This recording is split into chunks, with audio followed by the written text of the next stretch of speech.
Tex Slashenger's stepdad was Ron Slinker.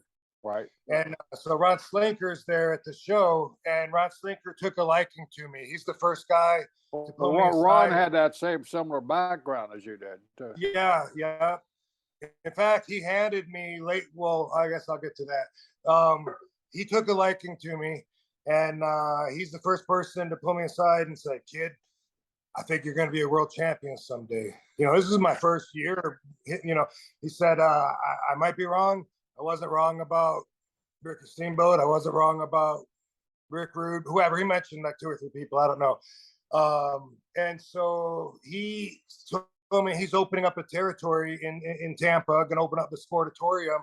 He'd love to have me come down there. I drove down there and I helped him open up the Sportatorium. I helped paint the bleachers, helped hang the sign from the roof, everything. I wanted to go.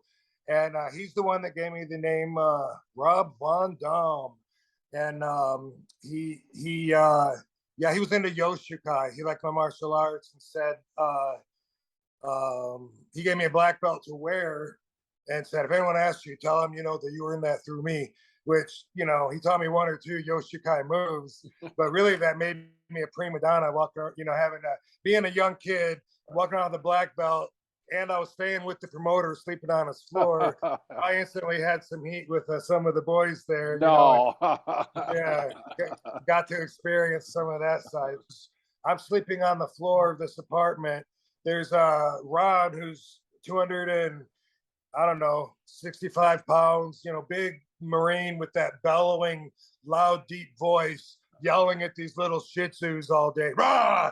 And fighting with his wife, who was Dennis's. Dennis lived there. The wife lived there. Ron's son lived there. There was so much. Oh my God.